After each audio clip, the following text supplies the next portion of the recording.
Off, which is an indie published hockey romance that published in May, I think, which features a woman in the NHL, which we'll talk about later. And I love sports and sports romance, and this is my first convention and panel. So yeah, thanks. Woo!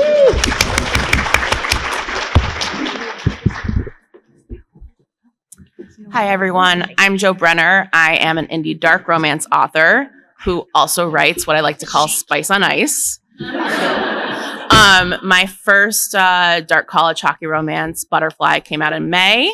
It is a stepbrother dark college hockey, slightly bully, slightly pranky romance that I really loved writing, and I'm headed down that hockey train for a very long time.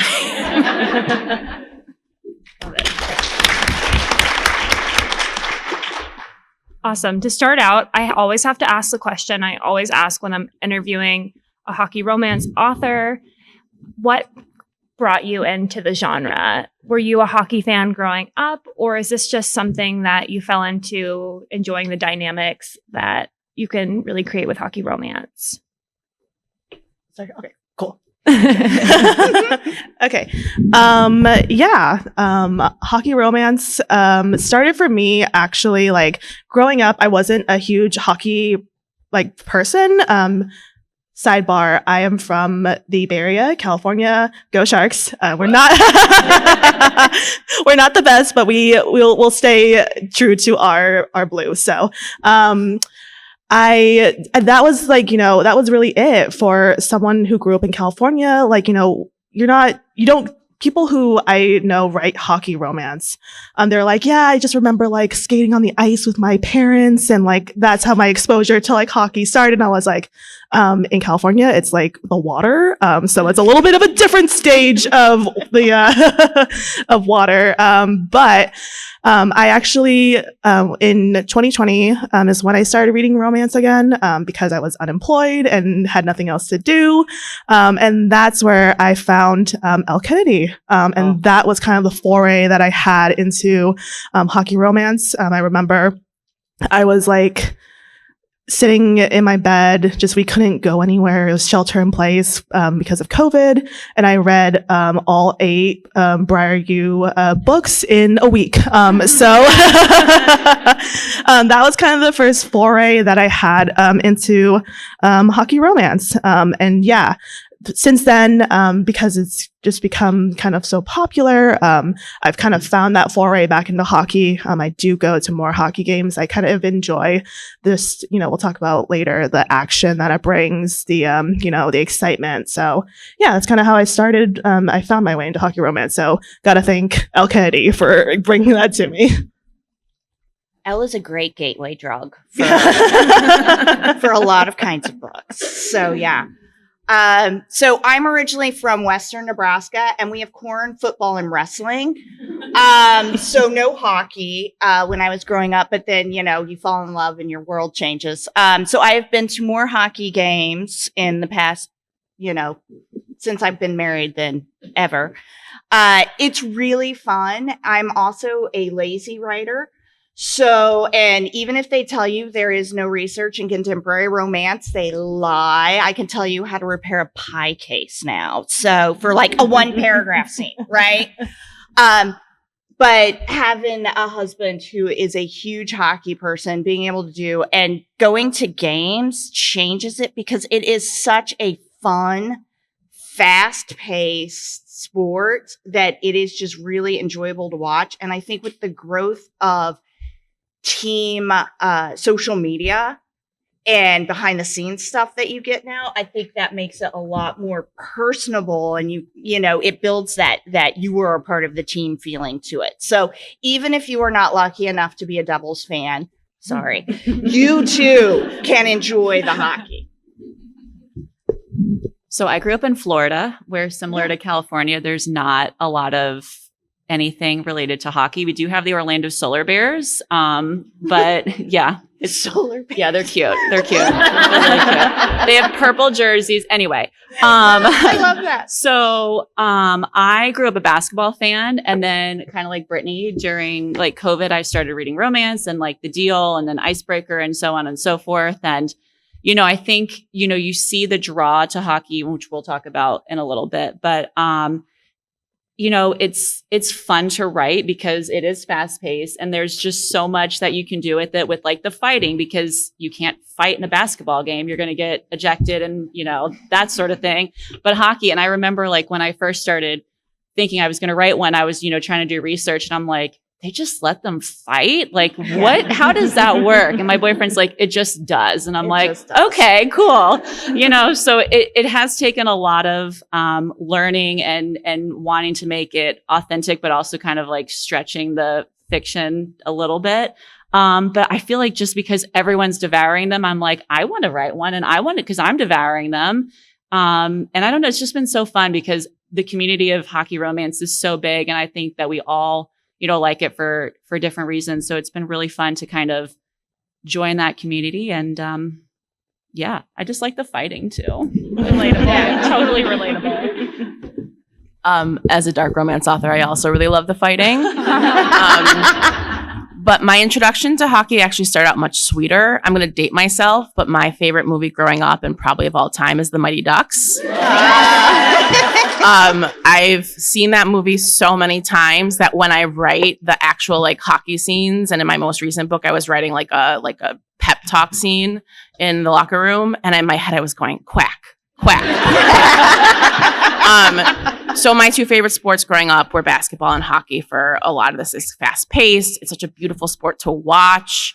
I'm a Chicagoan. I have a very mixed relationship with the Hawks. Sorry, everyone. I'm happy to talk about why. But I remember going to hockey games and like I was like, yeah, everyone's fighting. This is what I'm into. And then as far as reading romance goes, I mean, I also read Elle Kennedy, but I don't know if everyone remembers the book Pucked by Helena Hunting. Yes. And I was like, oh, this is what I want to do. And then S. Massery started writing dark hockey romance and C.R. Jane. And I was like, oh, these things intertwine really well. My interests, they bang it out. So that's my thing. Absolutely. And we'll definitely talk a little bit more on that relationship with hockey and dark romance a little later. But for those of you on this panel who didn't grow up hockey fans, how did you educate yourself on writing realistic and compelling hockey romances? It's a very different sport than... I knew I'd freeze up at some point. This is it. Yeah. But you get my question there. Yeah, it's a good pun, though. Yeah. Was it? I don't even know what I said. I already forgot. We're just going with it. She froze up on hockey romance. I think there's a lot online. You can games, even minor league games, are great to go to. So there's that, but there's also, I think, one of the big draws in for hockey romance, at least for me, is that ensemble cast aspect of it, and that team environment. And even if like there's a huge, I love romance, period, but I also love within each subgenre of romance, there are so many different pockets. You go all the way from super light, fluffy to dark romance to stuff that spends a lot of time on the ice to books that don't spend a lot of time on the ice, and all of that. And it's so great. But they're learning about hockey, I think there are aspects, and thank God for the internet. Mm-hmm. Really. So I grew up decently. Like my dad played football. My dad coached baseball for my brother. So I grew up around sports, just not so much hockey. I went to one Sharks game when I was 10, which was like really fun because I was like, oh, it's so cold in here, as opposed to like the outside. But what I like about sports, and I ended up studying sport management, I minored in college, was that the fun aspect of like learning how the game works. And if you're interested in doing that in any capacity, I definitely suggest doing like watching games. Hockey is it's really easy to find hockey streaming online. If you have Hulu, you can find like a lot of games during the season. So encouraging you to, if you want to learn logistically how the game works, watching those. That's what I did to learn more of the action-y gameplay scenes that I wrote, learning how to score keep. That's how I learned how to That's how I learned how baseball works. I also do like fantasy football. So if you want to keep up with the game as well, that's also a good foray to understanding like what different plays are called, what positions people have on the ice. So that there's definitely, and researching online, there's so much that is available online for you to research if you want to just get interested in the sport in general. I started with like kids drills. Like I looked up like kids hockey drills. So like, cause I wanted it to be authentic and like, you don't want to write a book where people are reading it and they're like, this person doesn't know what they're saying kind of thing, especially in sports romance. And then there's that fine line between of how much sport do you put into the sports romance. And I know, some have, how you said there's no sports and then some there's like a lot of sport. And so for me, when I was writing, because I didn't see snow till I was 18. I don't think I even ice skated till I was like 18 or 20. So it's just a lot of research and trying to be authentic to the book. And again, it's fiction. So we do stretch it a little bit. Like I know I stretched it in my book, but you want the baseline to be realistic because the last thing I feel like an author wants is someone to be like, that's not possible or that's not true. So TikTok. Yeah, you don't want to suck them out. Correct. Right? Correct. You don't want to give a reader a reason. But you don't want to be too much either. You don't want to start like listing all these drills and then like the average reader's like, what the hell is, that sort of Why thing. are you talking about deking so much? Yeah, there's a fine line, but I like TikTok and I know we're going to talk about this a little bit later, but just all those resources and reading and as someone who was not a hockey girl growing up, but I wish I was, but I wasn't. So I'm jealous of y'all. I mean, again, it was like a movie. So let's be real here. So my uncle was a hockey coach and my nephew is a hockey player. They did not read the spicy stuff or the dark stuff. I want to be very clear about this. But my nephew is in college and I have helped him with every single paper he's written from high school on. And so whenever I'm working on a hockey romance, I'll redact whole sections of it and I'll be like, does this game make sense? And 90% of the time he says, Aunt Joe, no. And then we go back and we fix it. So that's really helpful too. I agree. I watch a lot of hockey games. I just put them on YouTube, like old ones, because the announcers explain everything to you. And I, when I'm possibly doing my hair, if I remember to or whatever, I'll watch them and like sort of like through osmosis understand it. I will say that I think the great thing about fiction is that you can stretch the rules a little bit. For instance, we all love the scene in a hockey book where he sees someone sees that someone else talking to the love interest and they're on the ice or she's not wearing the jersey he wants her to be wearing as in his. And he starts like banging on the boards or he like climbs up on the boards. Because I have a scene like that in one of my books. My brother's like, what are you doing? And I was like, it's fiction. Just go with it. Those are called Romance Landia rules. Yes. Exactly. I love that. And something that's so cool about hockey romance is that as you are all learning about hockey, you're also teaching all of the readers about hockey. I really did not know much at all about hockey until I started reading hockey romance. And it's kind of a nice and safe place for women to learn about the sport. If you've ever been on Facebook on any sort of post about hockey, it is not a safe place for women. So romance for me personally has been the safest place for me to learn about hockey. But speaking of compelling, which that didn't transition the way it was meant to anymore because... But I am compelled. Okay, perfect. It works. It works. How did you approach creating authentic and complete hockey players? And how do the common archetypes of a hockey player play into this? So creating authentic and complete hockey playing characters, again, it just kind of all goes back to research and reading a lot of like what you see in like what other archetypes other romance authors create when they're writing hockey romances. And I mean, I think that like common archetypes that I saw when I was writing hockey romance was like, you have the main character who's like he's super sweet but like freak on the ice. Like he is caring, but also, when he is in the game, or they, if you write, there's also queer hockey romance as well. They're also like they know like when to get into the game, and they like there's a competitive aspect to it, but they're also going to be there for their team.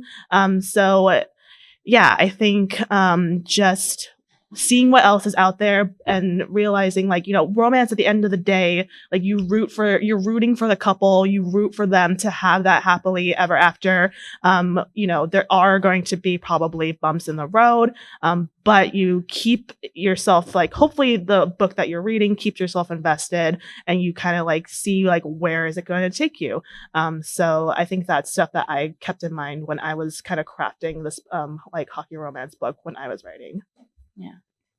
I think, I don't know, I would assume y'all are the same. I mean, when you build a character usually from the inside out. So you're figuring out, what motivates this person and all that thing. So writing a hockey player is like writing any other character. But then as you're building outward, you've got your bones, and then you start adding on the muscle, literally and figuratively, to these characters. And there are really interesting motivations, I think. And one of the big draws as a writer in writing any kind of sports romance, but especially hockey romance, is that you have to be so incredibly focused in order to get to a professional level in any sport, but hockey is small. Mm-hmm. So your percentage of people who play hockey and then play hockey in high school and then play in college and then go actually make it to the NHL, that is somebody who has drive, right? Drive and talent. And I think that really adds in. And my personal favorite are the characters. I don't tend to write them, but I love to read them. The ones who basically have focused and spent their entire lives trying to get to this point, and then it gets ripped away. I think that is so fascinating. And I love to be able to watch people sort of rebuild themselves, whether it's coming back from an injury or, a career problem or whatever it may be. I think that is what makes writing these sports romance heroes for me really fascinating. And I love writing my sports romance heroines are really fun because you have these people that are they hold their own. To be able to hold your own with somebody that is that focused and that driven, I think is really fun to write the love interest characters with that. And then you have the ensemble and the Broville. And that's always fun to write. I feel like with, they're all men or women who also play hockey, and like not every character is going to be the same. Like I know we all tend to gravitate toward like the golden retriever, like playboy, like he's so flirty and like outgoing, but like there's other people on the team that aren't like that. And so making sure, for me, it's kind of hard. Because you're also creating a whole team of people. It's not just you have your hero and your, the lead, the love interest, but there's also 15 other people on the team. And so you're like, okay, well, if they're going to get a book, and then it's a balance of how you introduce them and their personality and what they're like as well. And so you don't want everyone to be a carbon copy of each other, and so, writing, so I wrote a first hockey romance, now I'm on my second one. I'm like, this guy's totally different than the first one, but like, he's different, but there are people who are like him who are hockey players. You know what I mean? Like he's not that typical, what you see with like the big hockey romances with the heroes or act like and that sort of thing. But, he's still a hockey player, and just like any other profession, there are people who are different. So I think making sure you balance that where they're not all the same and they're not all that, the outgoing guy who's like just a total flirt with everybody, even though it's a fun one to write. But, because that is authentic and they're not all going to be like that. So making sure that it is, those different personalities and how those personalities work with each other. Then with like the team dynamic, that comes into play with how they interact with each other on the ice. And it's, I mean, we're writing a hockey romance, but I feel like there's a lot of other stuff going into it with like team chemistry. And then I'm sitting there like, plotting out actual plays. I'm like, what am I doing? This is not necessary to the plot. So I'm like, how would he react if he did that? I'm like, but that doesn't mean anything. So, but yeah, just kind of making sure that not everyone's exactly the same as, cause yeah, that's authentic. Yeah, I think often we do play a little bit too into those stereotypes, those archetypes of the typical hockey player. So that was one thing I really did appreciate about your book. I loved it. Well, I loved your book. So going off of that idea of like, how do you like make these characters different when their goals are the same? I actually think that's the most interesting thing about it, because my goal might be the same as yours, but my motivation and what's bringing me there, and that's what's really building and shaping my character, is very different. For instance, in Butterfly, my MMC Mason, he plays hockey just because he plays hockey. It is like, it's his goal because he just wants to be the best at everything, because he's always been the best at everything. And so that's why he's so focused on it. And also because his home life sucks. Whereas Jack, who is my upcoming MMC in Brutal Game, hockey was his way out. Hockey was his way out of a terrible, abusive family. Hockey gave him purpose. Hockey gave him meaning in life. And so having FMC come in who distracts him, I think, is a big part of it. Because Avery, I think you were talking about like having an FMC like while someone's so focused to hold their own and to also like push the hockey player to pay attention to something else is like really compelling and interesting. And then I think we think about like the Playboy hockey archetype, but we also, I think, need to think about like who plays hockey and how that plays into the role and fiction of it. So if you think about hockey players, the mythos of them is they're aggressive, they're entitled. I mean, most of these guys are white. Most of them, like, to play hockey, usually have to come from a pretty wealthy family or well-off enough family. And they're jocks, and we joke about it, but like, the idea is that like they're not particularly very smart. Obviously, that's not true across the board. But those players that like that aggression and that focus and that intensity and that entitlement all sort of wrap themselves up around a guy who like probably really needs to be pushed on his knees. I mean that in all ways. And sometimes shoved. Sometimes shoved. Yes, thank you. Yeah.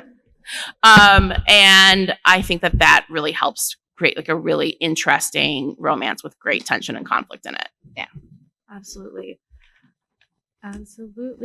So, Brittany, I do have a question specifically for you.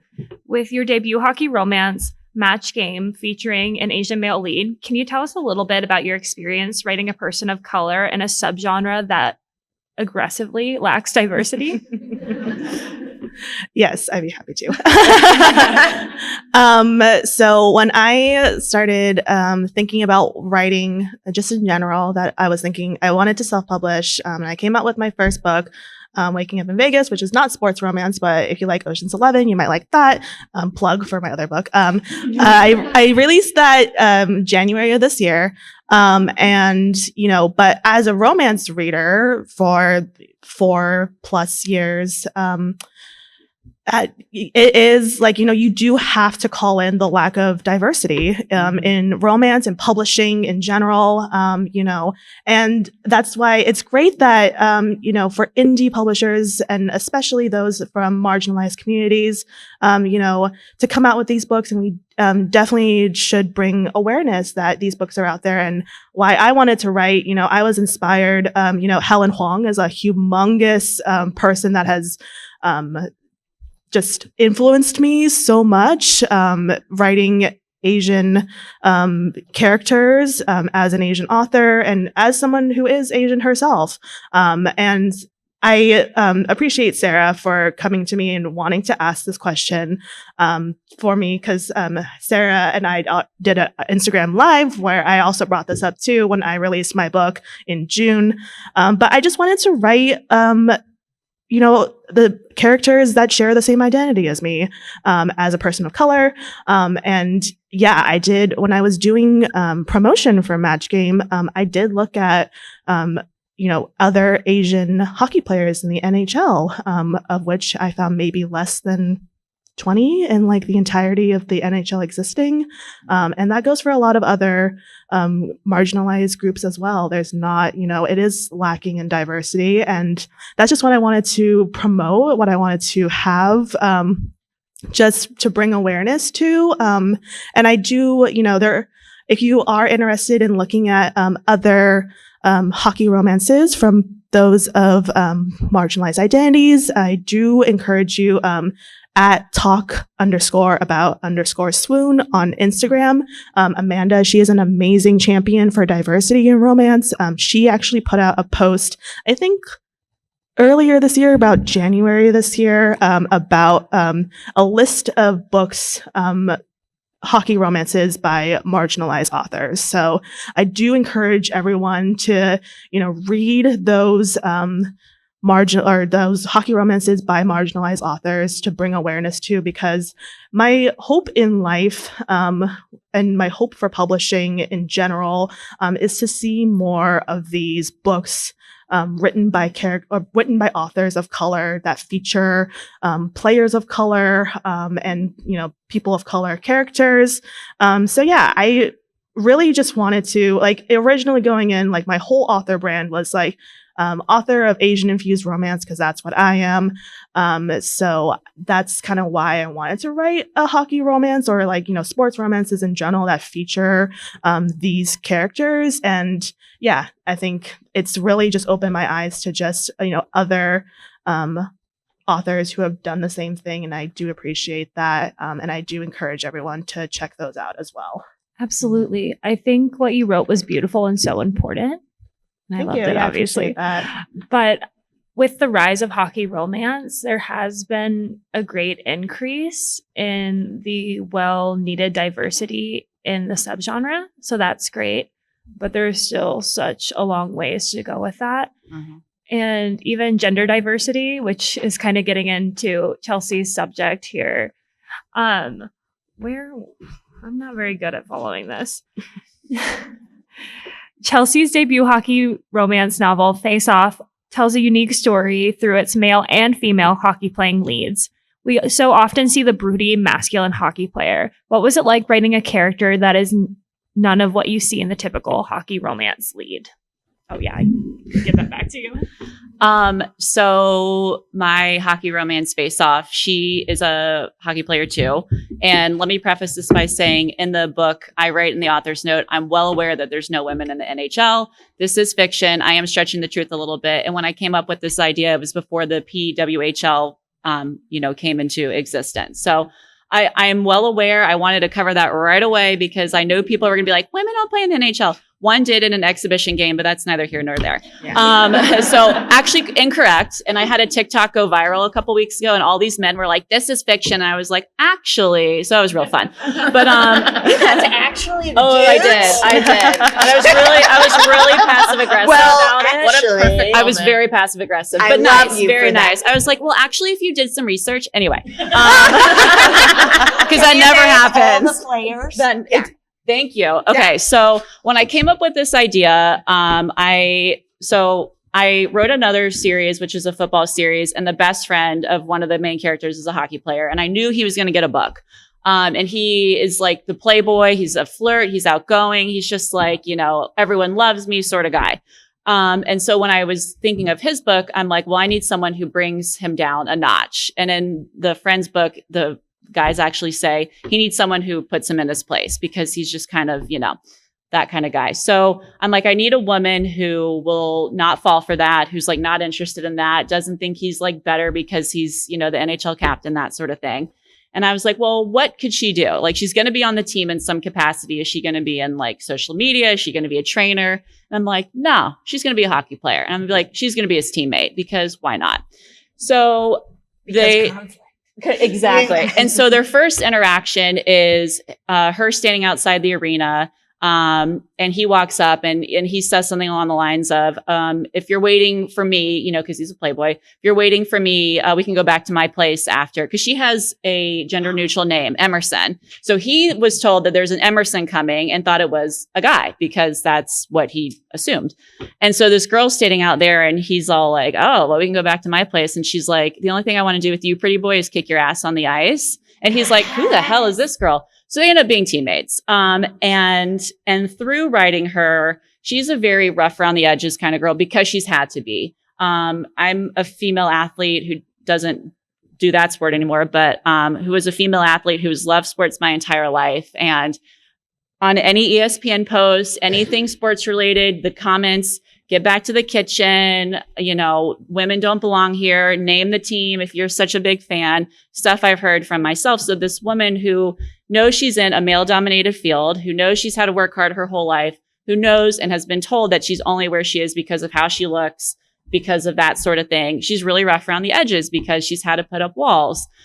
And so they have, a little bit of conflict, and, he's really determined to get into, break into her walls and her shell. And eventually, he does. And, it was just so fun to write, because I feel like we need more women athletes, not like the women who are like cheering on the side, but like women who are athletes as the main character. Because there are plenty of us who played sports, who love sports, who have been athletes before. So that was really, really fun to do and kind of flip the script. And he wears her jersey. I just want to point that out. Oh, I love that. He wears her jersey. Thank you very much. That was really fun. Because I'm like, again, how with the jersey wearing scene, I'm like, okay, but she's the hockey player too. So I'm going to flip the script a little bit. And that was really fun. So I think that, women, we're told so often that we are not allowed to occupy the realm of sports. And even if you're, a casual sports fan, and kind of going back to what we were saying, how like when I go to, we're season ticket holders for the University of New Hampshire hockey team. So like when I go there, you see all these girls, and I like told my boyfriend, like, it makes me so happy. And I said, however they got here, whether they've grown up with hockey, whether they picked up Icebreaker and fell in love with hockey, the deal and fell in love with hockey, they're here in a place that like there weren't a lot of women. This goes through all sports before. And so I think romance novels have really, even some of y'all might have like not been a fan, and you picked up a book and now you go to the games and like you're all in. And I think, I really wanted to write a woman who was in that space where people don't want her to be in that space. And I'm going to keep writing women in sports because they deserve to be there just like anyone else. And especially putting her in the NHL, it was really just kind of like she's going to do what she wants, and that was her dream, and she's going to get her dream. And, it was really, really fun to write. And, I was writing it, and it was a book where I think all of us as writers, we like what we write, but when I was writing that, I'm like, this book is special and the characters are special. And I think there's a whole deeper message with that, but I've rambled for too long. So I love keep rambling. I love it. It's just such an important conversation because not only do we have so much misogyny in romance, especially hockey romance, whether or not you like the term puck bunny or not, that's a discussion to have as well. Yeah. But like you said about going on Facebook or anything like that, those are literally things that I've been told and that I've read on any hockey post, any sports post. Get back to the kitchen, or even terrible homophobic things. So, like I said, these sports romances have kind of become a safer place for people to enjoy sports that aren't the traditional, that aren't a white man. Correct. That aren't a white man. Well, and even like I had that TikTok go viral, and like, again, the men were like, this is clearly not true. This is fiction. I'm like, yes, it is fiction. I know it's fiction. I wrote it. It's like kind of the whole point. Right. Like, I'm like, wait, it's not real. And then I trolled some guy. I was like, this actually happened last season. How did you not hear about this? But, but like, that's the case in point. Like, I wrote this story, and it reached the people it wasn't supposed to reach, but I'm like, these people are all so mad about this like woman existing in a space that she's not supposed to be. So more of it. It's because women never chose them. Correct. Correct. Let's see. So 3 of our panel's authors have released their first hockey romance this year, along with many other authors. Hockey romance has become bigger than ever. If you look on Amazon's bestseller list, you'll find that most of the books are hockey romances. What role do you believe that the fan community, particularly platforms like TikTok, play in the success and popularity of hockey romance novels? Definitely when I was writing marketing my romances is a whole nother beast. Like I could tell you, like, so I graduated with a degree in business marketing. That stuff does not prepare you for marketing anything other than like, not even for my job. Like we'll talk about how much college tuition kind of like, did not help me for this. But, I think what they don't tell you in college, and that is such an important factor, in life now existing is social media. Like textbooks don't tell you about social media. And as much as your old college professors want to tell you about market research and, understanding strategic marketing, social media is strategic marketing. And that's something that I had to learn as an author. It's playing against the algorithm that's always going to fail you. TikTok is a whole nother beast too. I had to learn how to make short form content, what is going to attract people to read my book, what are those keywords. But I think going back into the role that I believe the fan community plays, it's, the people that love your book and shout it out. Those are those make the biggest difference when you're when you're feeling overwhelmed and you're feeling burnt out that you can't market. You've tried as much as you can to market your book. The people that will read your book, if you're lucky enough to get an advanced copy of a person's work, that you can talk about it when it's released. Those make such a big difference. And I'm really happy with the people that did, like when my book came out, that do champion it, that did post about it on social media, that do have that following, that get people excited, that they want to read it. So anytime that you love a book, that you had a book that changed your life, like don't be afraid to shout it out, to tell other people, because as much as you want to try and market your book as much as possible, like word of mouth from other fans make the biggest impact. So yeah, anyone, like you out there, anyone, you read hockey romance, you are making that impact. You're changing authors' lives by talking about their books, especially those who are indie authors that, don't have traditional publishing on their backs, that don't have the big marketing budgets. Anytime that you're reading an indie romance and you're shouting it out, you're making that difference in indie authors as we're trying to market our books. Yeah. I would say we're all readers here, right? We're all romance readers, which means we're voracious readers. All right. Like my husband always gets confused. He's like, don't you publish too many books? And I'm like, no. So social media, word of mouth has always been the best way to find your next read, right? You've got your book buddies who know what you like and they will share what they're reading with you, or even more important in some ways, are those people who know you and love you and know what you should not read because you're going to throw it across the room and Kindles are too expensive. Look at them. They know, right? So you need those people in your life. And that's always the best recommendation. Or you're at one of these things and you're standing in line to the bathroom and you look at the person next to you, or they're already out there in the hall sitting by themselves reading after the signing. There will be at least 20. Okay, there will be at least 20 people just sitting in the hall going, don't talk to me, don't look at me, I'm reading my book, go the fuck away, right? So that word of mouth aspect has always been the best way as a reader to find your next great read, the one to leave alone, and that series that you are going to go rabbit hole into and come up for air 6 months later, having read 45 books by this one author.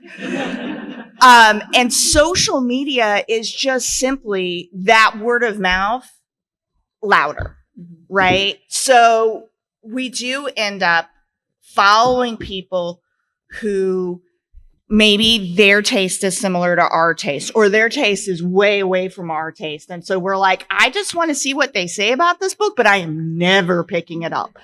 So I would definitely say that. But yes, anytime you read a book and it made you happy, it made you sad, you want other people to read it, all of those things, that's really fabulous. And I think as readers, it's really important because, yeah, a lot of us are introverts or quiet about what we read. Not so much me, I'm loud. But, you know, there's such a huge choice of books today that having people, and especially when you're in a rut, that's the freaking worst. When you are in a reading rut and you just can't find anything and you're scrolling and then somebody's like, I read this book and it's about the Ice Knights and they're silly and it was so much fun. I laughed my ass off and there was a great day.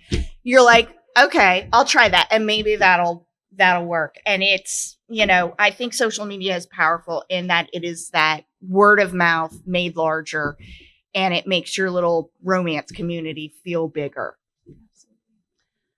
I mean, TikTok is wild from an author standpoint. And I have recently discovered this, but when one person talks about your book, it is insane the reach it gets. And I always think of Icebreaker, the way it went viral and the way it just took off from TikTok and that sort of thing is it blows my mind because if one person talks about your book who has, let's just say 70,000 followers, and it just keeps reaching and reaching and reaching. And it's one of those things where as authors, we can see in real time, like I was showing my friend Caitlin, someone posted about my book on TikTok and I can see in real time the stats go up. And it's truly incredible how much social media, the power it has and how quickly the power it has. And I still don't really understand it and like how it happens that fast, but and then kind of flipping the script a little bit,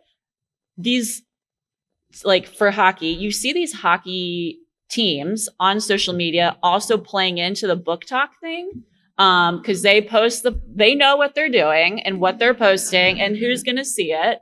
But like you see these teams who are reading hockey books or posting about hockey books or reading quotes from hockey books. And so that kind of thing, you know, it's a cycle because then people are going to see that. They're going to want to read that. And so it kind of goes again and again. So, you know, I wasn't a big like TikTok fan. I didn't really understand TikTok. I feel like I still don't, but you know, that's neither here nor there. Any of I us. don't really get it. Nobody knows. But it's like TikTok has truly revolutionized books and I think hockey romance especially. And I can't explain it. It's been wild to see and yeah. So if you like a book, post about it on TikTok. Yes. That's the name of the game.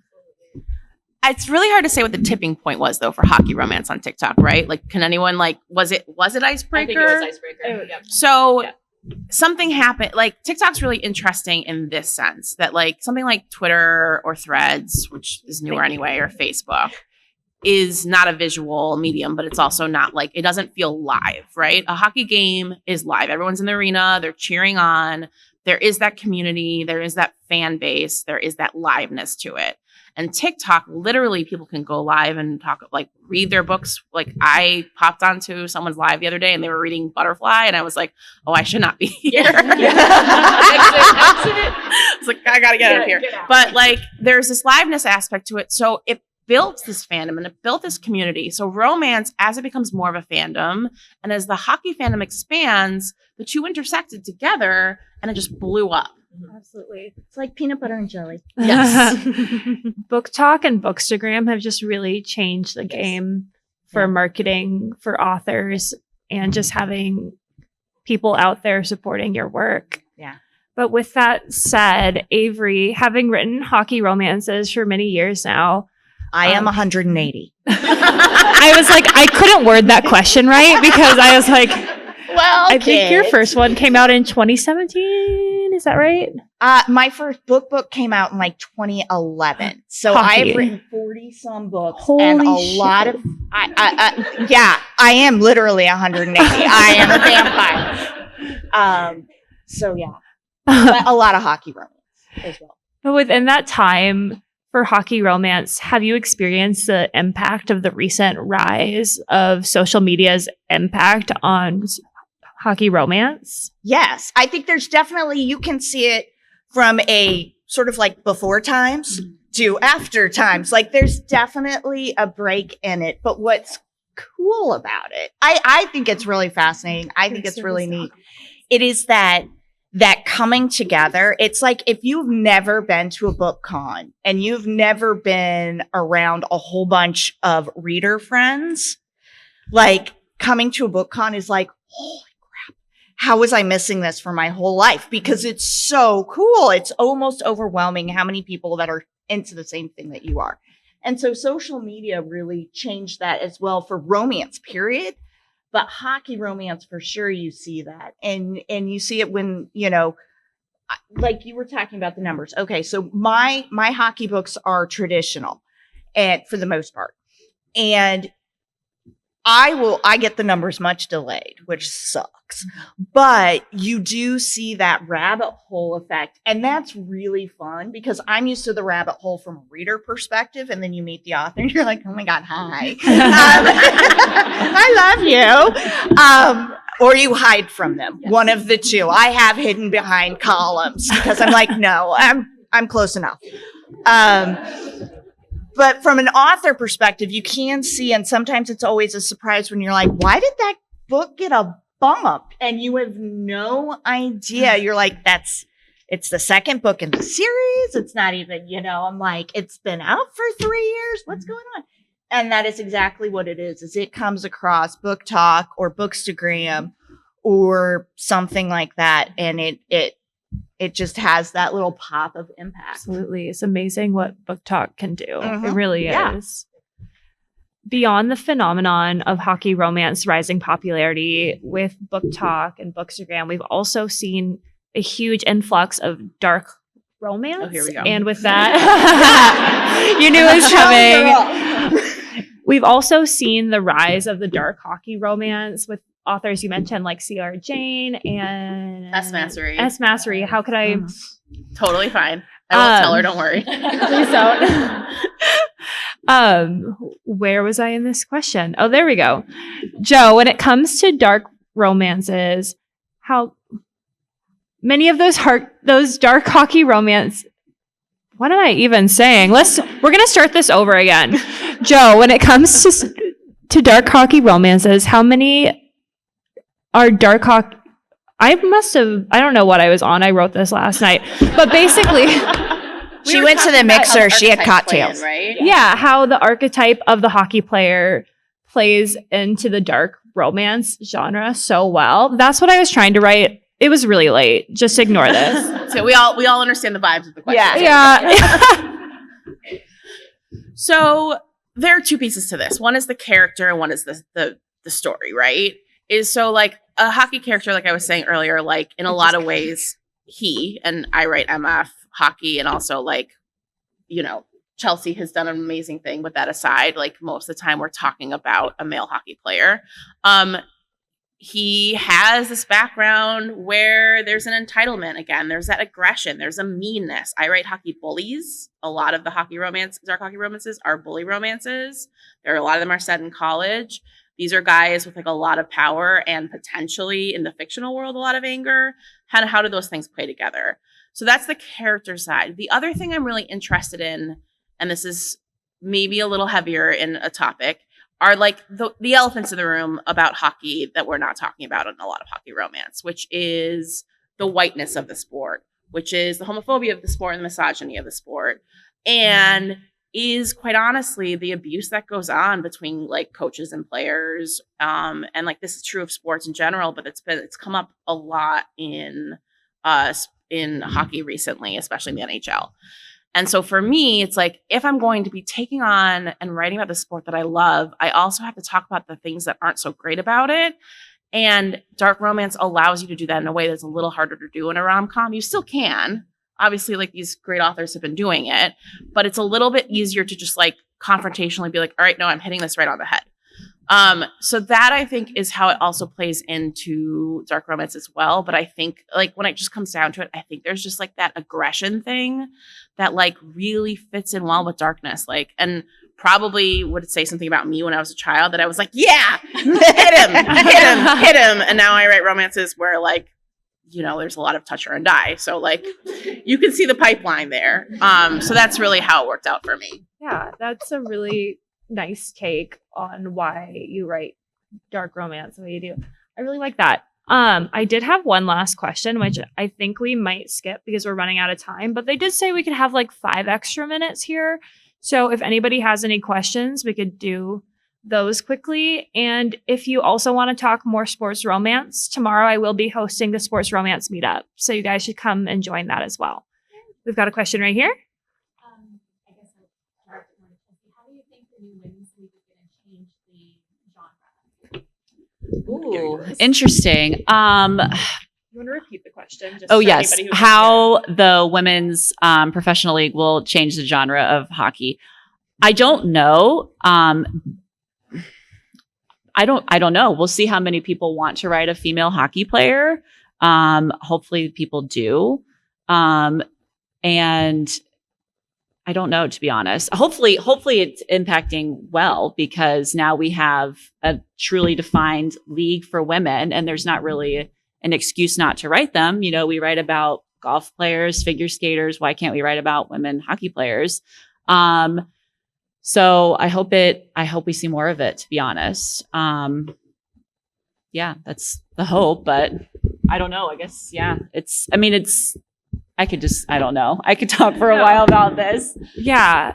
I know this question wasn't for me, but I am going to answer it a little bit. Do it. I do know, just because of like my author friends, there are going to be a lot of sapphic hockey romances that are coming out in the next year or two. And I'm really excited about that because We need more. we need more of them. Yeah. We really do. But I do think I would love to see more hockey romances where the only hockey player is a female. Yep. Sorry, Avery. Yeah. No, I was just going to say, and this is really where readers come into play, because where you're going to see it first is where you see a lot of change first, and that is with indie authors. Yep. Indie authors are going to put out those books. If those books are supported, traditional will wake up and say there is money to be made, and they will then support those books. But I will tell you right now, probably shouldn't say, but will anyway, is that traditional is going to look at those books and say they don't sell. Yeah. That's why there's no women's soccer players. That's why we don't have WNBA books. That's why we don't have this and that. And that is the excuse that they have used for everything that is not all white, all hetero, all 100%. supposedly expected traditional books. So it comes down to us as a romance community supporting those books that are going to be coming out indie first. And if they do come out from a traditional house because they find some balls, then that's sports talk. Then support those books. Yeah. We have to, as a community, because that's what is going to make them increase. And even as indie authors, you still have to buy groceries at the end of the day. So you have to write books that you want to write, but that you can also use to buy groceries. So that makes a difference. So supporting the books that you want to see more of is huge. Going off of that really quick. So, as I'm sure everyone watches women's sports because they do. So I feel like I'm gonna be really quick, but I feel like in the last year and a half, 2 years, we've really seen this rise in the Caitlin Clark effect, the Angel Reese effect, and even the track and field effect with some of the track and field runners, with people wanting to. You see the WNBA games are packed, even the PWHL games are packed because people want to watch it. And so I really truly hope that we do see more of that. I don't know if people Women's are rugby. afraid to do it. Yeah, I think rugby is probably good after the Olympics, but I don't know if people are going to be afraid to do it because of sales and that sort of thing. But that's why I kind of was like, fuck it, I'm going to write a female hockey player because I want to. So I really hope we do see more of it. So if you've thought about writing and that's something you would write it, because I would read it. Yeah. So And buy them and read them if you want And read more them, of yep. them. Yeah. That's what it always comes down to. I was just about to make that point on women's sports, and I wanted to hype up your shirt at some point. everyone does watch women's sports. Everyone does watch women's sports. I honestly don't think we have time for another question, but that was a wonderful and important question. So thank you for that. And thank you everyone for joining us. And yeah, I don't know what else to say. Why am I clapping? Yeah, you did great. Fantastic. Thank you guys so much, and have fun.